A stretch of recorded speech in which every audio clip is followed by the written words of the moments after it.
छोटा सा बच्चा था और माँ कहकर गई कि मैं आ रही हूं अभी थोड़ी देर में, और पिता ने एक नोटों का बंडल दिया था। नोटों का बंडल दिया था तो वह ओम शांति नोटों का बंडल दिया था और नोटों का बंडल चूल्हा जल रहा था, उसी के पास में रखकर वह माँ चली गई। और जो नोटों का बंडल था, माँ चली गई और बच्चा तो छोटा था, वह जानता नहीं था कि ये नोट हैं क्या हैं। तो उस बच्चे ने नोटों का बंडल उस आग में, चूल्हे में डाला तो आग और तेज जलने लगी। उसको बहुत अच्छा लग रहा था बच्चे को। उसको क्या मालूम कि ये नोट हैं। आपको मालूम होता तो आप लोग जलती हुई आग में से भी निकाल लेते नोट। तो बस अब माँ आई और माँ को बहुत गुस्सा आ गया और उसको बहुत क्रोध आया माँ को, और उस माँ ने उस चूल्हे में उस बच्चे को डाल दिया और बच्चा भी जलकर खाक हो गया, राख हो गया। और इसके आगे की कहानी अभी आएगी। ये बात चल रही है उसकी बात चल रही है क्रोध की, जिसके माध्यम से व्यक्ति अंधा हो जाता है। क्रोध में व्यक्ति अंधा हो जाता है। आपके साथ भी ऐसी घटनाएं प्रतिदिन घटित होती रहती हैं। आप लोग भी क्रोध के कारण उबल जाते हैं। और क्रोध से क्या क्या हानि होती है। तो एक खरगोश को एक क्रोधी व्यक्ति का ब्लड चढ़ाया गया। इसके लिए परीक्षा की गई कि कितना घातक होता है, और उसका परिणाम देखा कि जैसे ही उस खरगोश को एक क्रोधी व्यक्ति का ब्लड चढ़ाया गया तो वह तड़फने लगा और बहुत परेशानी में आ गया वह खरगोश। और क्रोधी व्यक्ति का जो ब्लड चढ़ाया गया तो वह खरगोश तड़प तड़प कर मृत्यु को प्राप्त हो गया। ऐसा बताते हैं कि एक होते हैं रेड ब्लड सेल्स होते हैं ना, यानी उनको बोलते हैं लाल रक्त कणिकाएं, है ना। WBC होते हैं ना, व्हाइट ब्लड सेल्स, यानी सफेद रक्त कणिकाएं। तीर्थंकरों का ब्लड कैसा होता है? खून सफेद होता है। अपना कैसा होता है? लाल होता है। तो WBC RBC होते हैं। तो 1600 कण जो होते हैं ना वो काले हो जाते हैं। क्रोधी व्यक्ति इतना खतरनाक होता है, इसलिए अपन को छोड़ तो नहीं सकते क्रोध को, लेकिन बच तो सकते हैं। इसलिए क्षमा इसका प्रतीक रूप है। यानी अगर क्रोध से बचना है तो क्षमा करना। अब मैं बताया था ना कि प्रतिक्रमण करते, नैनो प्रतिक्रमण, है ना। ओम नमः, सबसे क्षमा, सबको क्षमा, सुखी रहें सभी आत्मा, सभी बने परमात्मा। ये क्षमा वाणी क्यों आती? इसलिए आती है कि अपन का किसी से कुछ हो गया तो क्षमा मांग लो। इंग्लिश में बोलते आई एम सॉरी, बस। और छोटी सी मतलब पंक्ति है और बस इतने में हो जाता सब कुछ। लेकिन अपने यहाँ ऐसा नहीं लिखा है। अपने यहाँ तो लंबी चौड़ी कथा होती है, जिसका जैसा केस है। अदालत में सबसे ज्यादा केस चलते क्यों चलते बताओ? परिवार के चल रहे होंगे, समाज के चल रहे होंगे, और भी चल रहे होंगे, किसी की हत्या को लेकर या कोई और भी। तो लोग ये बोलते हैं कि बाद में समझौता ही होता है। एक वकील ने कहा था जितने भी केस चलते हैं समझौता के अलावा कुछ नहीं होता है। लेकिन इसलिए केस चलते रहते जब तक वो ठंडे पड़ जाते हैं मामले, तो फिर निपट जाते हैं, चाहे मंदिर के मामले हों चाहे और सामाजिक मामले हों। तो इसी प्रकार से अगर किसी से कुछ हो गया तो पहले हम क्या करें? सबसे पहले तो जैसे जब क्रोध आए तो उल्टी गिनती शुरू कर दो और वो स्थान छोड़ दो। पहले तो जिन व्यक्तियों के माध्यम से क्रोध आता है, चाहे घर में हो, चाहे परिवार में, चाहे समाज में, चाहे कहीं भी, उन व्यक्तियों से बचने का प्रयास करो। क्योंकि क्या होता है ना, कुछ लोग ऐसे होते हैं जिनको हर बात पे गुस्सा आता है। तो अपन क्या करते, फिर ऐसे लोगों से दूर रहें। क्यों रहें? क्योंकि मालूम है कि इनको तो गुस्सा आना ही है, तो इसलिए उससे, उस व्यक्ति से दूर ही रहते लोग। और दुश्मन भी सबसे ज्यादा होते उसके। जो व्यक्ति क्रोध करता है ना, तो उसके दुश्मन, दोस्त भी दुश्मन बनते जाते, घर के, परिवार के, सब। तो इसलिए उससे बचने का उपाय यही है। एक महिला थी, साधु के पास गई कि मुझे क्रोध बहुत आता है, आप कुछ दवाई दे दो। साधु ने कहा 1 सप्ताह बाद आना। साधु ने दवाई दे दी, फायदा भी कर गई, बताएंगे अभी उसके बारे में। तो इससे heart attack, cancer, blood pressure और रोगों से लड़ने की क्षमता की कमी, यानी जो व्यक्ति क्रोध करता है तो रोगों से लड़ने की क्षमता उसकी कम होती जाती। इतनी सारी बीमारियां होती हैं, हाइपरटेंशन। एक बार आचार्य श्री को जब बताया, कक्षा चल रही थी, तो आचार्य श्री बोले इतने सारे रोग होते हैं क्रोध करने से। हाँ, तो हमने जब चर्चा की, आचार्य श्री क्लास चल रही थी, उसमें विषय आया था। तो क्रोध करने से कितनी हानि हो जाती है ये समझने लायक। चाहे छोटे बच्चे हों, जैसे कहते ना, कांच का गिलास था, फूट गया, और क्रोध दुनिया भर का अपन ने कर लिया उसके ऊपर, नौकर के ऊपर। कितने का था गिलास? ज्यादा महंगा नहीं रहता, लेकिन कई बार अपन छोटे छोटे निमित्तों से, कभी कभी क्रोध करना आवश्यक भी होता है कोई अच्छे काम में। कई बार किसी को डांटना हो, बच्चे को डांटना हो, किसी कोई स्कूल में है, कहीं और भी ऑफिस में है, तो वो बात अलग है, लेकिन अपना भाव उसमें गलत नहीं होना चाहिए, उद्देश्य गलत नहीं होना चाहिए। तो इसी प्रकार से जब वह व्यक्ति का जो चल रहा था प्रसंग, कि उस व्यक्ति ने फिर क्या किया कि अपनी पत्नी को भी एक तलवार ली और उस पर वार कर दिया कि इस पत्नी ने इस बच्चे को मारा। तो धीरे पहले बच्चा खत्म हो गया, फिर पत्नी खत्म हो गई, इस प्रकार से पूरा परिवार ही समाप्त हो गया। यानी छोटा सा क्रोध भी कितना घातक होता है।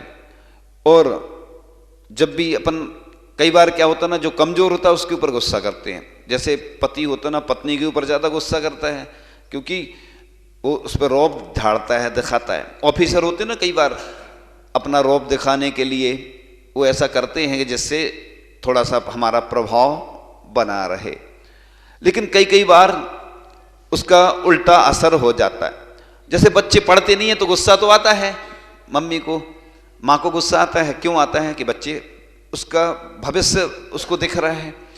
लेकिन बच्चों को हमेशा डांटते रहेंगे तो वो बच्चे भी क्या हो, जिद्दी हो जाते हैं। उनकी मेंटलिटी बन जाती है बच्चों की कि अब मम्मी को तो डांटना ही है, पापा को डांटना है, तो अपन तो कर दो। अब बच्चे हैं, छोटे रहते हैं, मस्ती करते हैं, खेलने में। जितने भी बच्चे हैं, पढ़ाई की बोलोगे ना तो वो बहाने बनाएंगे। पेट में दर्द है, स्कूल जाना हो ना तो कहते आज ये हो गया, आज वो हो गया, बहाने बनाते बच्चे, क्योंकि पढ़ाई में उनका मन नहीं लगता। और पढ़ाई में मन नहीं लगता है तो वो बहाने बनाने लगते हैं। लेकिन अगर हम उनको डांटे तो कभी उसको प्यार भी करें। एक व्यक्ति था, उसके पिता ने उसको डांट दिया, वो बड़ा हो गया, उसने सुनाया था उनमें, बाद में तो वो महाराज जी बन गए तो उनके पिताजी ने एक बार मारा उसको, रोने लगे वो। तो उन्होंने, पिताजी ने कहा कि देखो, अपने बच्चे को ही डांटा जाता है, अपने बच्चे को ही मारा जाता है, ऐसा थोड़ी होता। प्यार बच्चे को करें अपने और डांटें दूसरे बच्चे को। तो कई बार डांट भी, शिष्य और शिष्य में डांट आवश्यक होती है। इसलिए अगर माता पिता डांट रहे हैं, गुरु डांट रहे हैं, तो उसमें उनका कुछ अच्छा ही छिपा होता है। आचार्य श्री भी हम लोगों को डांटते हैं। कई बार कक्षा लगती थी, हम लोग पीछे कुछ बात कर रहे तो तुरंत टोक देते थे। तो और भी कई बार होता है, कई बात पे डांट भी मिलती है, प्रशंसा भी मिलती है। क्योंकि आजकल बच्चे जो होते हैं ना, कोई टीचर डांट देता तो वो कब टीचर को मार दें। आज के बच्चे बहुत खतरनाक हैं, क्योंकि पहले के बच्चे गुरु महाराज को देखते ही साथ डरते थे उनसे, और आज तो गुरु डरते हैं, टीचर डरते हैं बच्चों से। तो बच्चों की स्थिति ये हो गई कि बच्चे खतरनाक होते चले जा रहे हैं। कई ऐसे प्रसंग आए, अभी कई घटनाएं घट गई कि विदेशों में भी और भारत में भी, कि बच्चों ने टीचर के ऊपर हमला कर दिया, हथियारों से हमला कर दिया। सोचो छोटे छोटे बच्चे, और उनको डांट दिया, तो बस वो ये स्थिति हो रही है। लेकिन कभी कभी डांटना भी आवश्यक है, लेकिन माता पिता अगर बच्चों को उतना ही प्यार करेंगे, देखो पढ़ाई के समय पढ़ाई करें बच्चे, तो वो आगे चलकर अच्छे व्यक्ति बने जाएंगे। क्योंकि माता पिता की सोच ये होती, पहले जितने में पूरा परिवार पढ़ता था, आज उतने में एक बच्चा पढ़ता है। इतनी मेहनत, मतलब इतनी पढ़ाई में खर्च होता है। कई पेरेंट्स आते हैं, माता पिता हमारे पास, महाराज जी हमारी आर्थिक स्थिति ठीक नहीं है, बच्चों को पढ़ाना है, आप कहीं से किसी से कुछ मदद करवा दें। सोचिए, मतलब उधार लेके बच्चों को पढ़ा रहे हैं, और बच्चे क्या करते हैं, बाहर जाते हैं तो मोबाइल पे गेम खेलेंगे, इधर उधर मस्ती करेंगे। बड़े हो जाते तो नगरों में, शहरों में जाते हैं तो कई स्मोकिंग करेंगे, ड्रिंक करेंगे, और भी गलत सप्त व्यसनों में लिप्त हो जाते, खराब आदतें हो जाती हैं बच्चों की। इसलिए बच्चों के माता पिता का कर्तव्य है कि अगर हम पैसा खर्च कर रहे हैं, माता पिता अगर बच्चों के ऊपर, तो जाकर के अचानक देखना भी चाहिए कि हमारे बच्चे क्या कर रहे हैं। क्योंकि पैसा तो खर्च हो रहा है, इधर अब आपकी स्थिति नहीं है और आप पढ़ा रहे हैं, लेकिन बच्चे उसका उपयोग कर रहे हैं कि नहीं, ये भी देखना चाहिए। क्योंकि अपन तो छोड़ देते हैं कि नहीं, वो तो अच्छी पढ़ाई कर रहे होंगे, वो तो यही बताएंगे। आप जब फ़ोन पे बात करेंगे कि नहीं बहुत अच्छी पढ़ाई चल रही है, और वो जाकर देखना। क्योंकि हम देखते हैं कि आजकल की स्थितियां बहुत बिगड़ती जा रही हैं। जितनी जितनी शिक्षा ऊपर बढ़ती जा रही है, उतने उतने संस्कार भी बिगड़ते जा रहे हैं। क्योंकि पहले बच्चे स्थानीय मतलब लोकल में पढ़ते थे, अपन देखते रहते थे, सब कंट्रोल रहता था। बाहर पढ़ते तो कंट्रोल थोड़ी रहता, वो तो जब आएंगे अपने पास, जैसे प्रतिभा स्थली में संस्कार और शिक्षा दोनों दी जाती हैं। क्योंकि जो बहनें हैं वो स्वयं व्रती हैं, प्रतिमाधारी हैं। पहले के लोग, पहले शुरू में जब प्रतिभा स्थली खोली गई तो लोग यही कह रहे थे कि इनको तो माता जी बना दिया जाएगा। फिर मालूम चला कि नहीं, ऐसा नहीं है। आचार्य श्री का पूरा आदेश, निर्देश, संकेत चलता है। जैसा आचार्य श्री बोलते हैं वही होता है। और फिर बहनें अपने हिसाब से भी करती हैं, आचार्य श्री सब चीज़ें थोड़ी बताएंगे, लेकिन आचार्य श्री का आशीर्वाद है। और आचार्य श्री की यही भावना थी कि बालिकाएं उभय कुल वर्धनी होती, दोनों कुलों का वर्धन करती, इनको संस्कार कैसे दिए जाएं। इसलिए आचार्य श्री ने बहनों को तैयार किया। क्योंकि जो स्वयं संस्कारित होगा वही तो संस्कार देगा। जो स्वयं, जितने भी टीचर होते हैं, हम किसी की बुराई नहीं कर रहे हैं, टीचर होते हैं ना, तो वो खुद उतना नहीं कर पाते हैं, लेकिन जो बहनें हैं स्वयं प्रतिमाधारी हैं, स्वयं संस्कारित हैं, जो आचार्य श्री का निर्देश मिला है, तो वो ही संस्कार दे पाएंगी और शिक्षा दे पाएंगी। तो ये चर्चा चल रही थी कि क्रोध को जीतने का उपाय क्या है। तो क्रोध तो आता है, क्रोध को हम त्याग तो नहीं सकते, लेकिन बच तो सकते हैं निमित्तों से। तो निमित्तों से बचने के लिए अपन क्या करें, ओम नमः सिद्धेभ्या णमो लोये सब साउडम, इस तरीके से अपन उल्टी गिनती शुरू कर दें। क्योंकि क्या होता है ना, जब भी क्रोध आता उस स्थान को छोड़ दो। अपन पहले तो हमने यही बोला कि निमित्तों से बचो, जिसके माध्यम से आता है। फिर दूसरा, नहीं बच पा रहे, अगर आ गया तो फिर क्या होता है ना, अपन ने थोड़ा सा क्रोध किया तो सामने वाला और ज्यादा आग बबूला हो जाता है। तो अपने यहाँ एक बहुत अच्छी गाथा आती है नियम सार में, आचार्य कुंद कुंद स्वामी की गाथा है, बहुत अच्छी गाथा है। किम का हदि बड़ वासो काय क्लेशो विशितो वासो अज्जैन मोण पौधी समदा रही देश समड़स्य।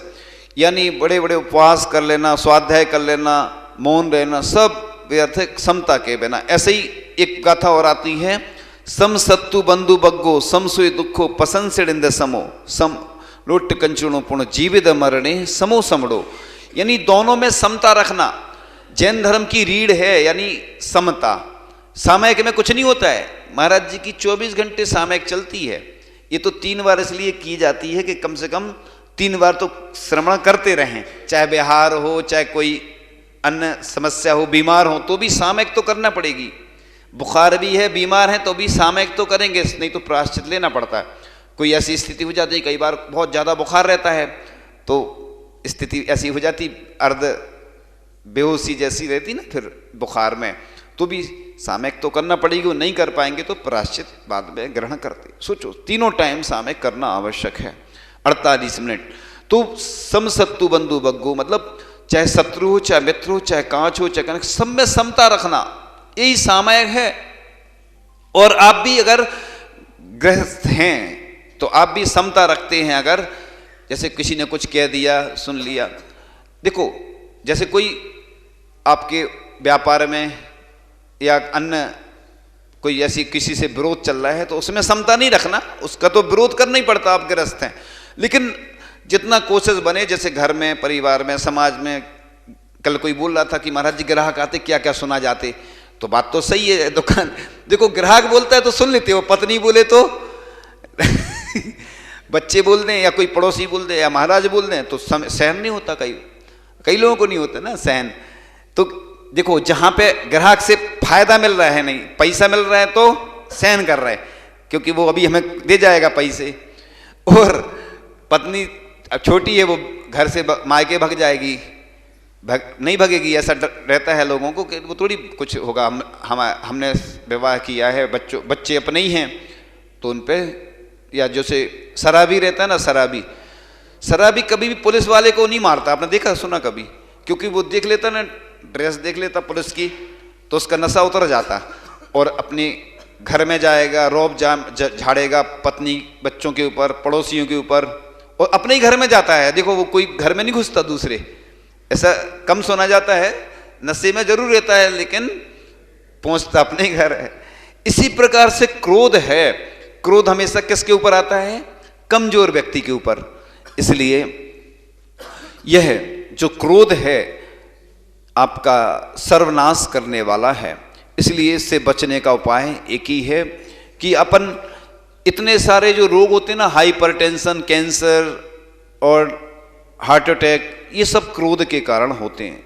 यानी क्रोध करने से व्यक्ति के अंदर जो ब्लड सेल्स होते हैं ना, काले हो जाते हैं, 1600 कण, और 15 मिनट क्रोध करने में 24 घंटे की जो एनर्जी रहती है वो 15 मिनट के क्रोध में खत्म हो जाती। इस क्रोध से बचकर क्षमा को धारण करें। और छोटा सा प्रतिकरण बताया था ना, ओम नमः, सबसे क्षमा, सबको क्षमा, सुखी रहें सभी आत्मा, सभी बने परमात्मा। ऐसा क्षमा का भाव धारण करते हुए, उत्तम क्षमा को धारण करते हुए, प्रतिदिन प्रति क्षण जब भी किसी से कुछ हो जाए तो क्षमा जरूर मांग लेना, जिससे वह शांत हो जाता है और उसका क्रोध भी शांत हो जाता है, आपका जीवन अच्छा बने, आपके अंदर क्षमा आए। इन्हीं भावनाओं के साथ परम पूज्य आचार्य भगवान गुरुदेव श्री विद्यासागर जी महामुनि राज की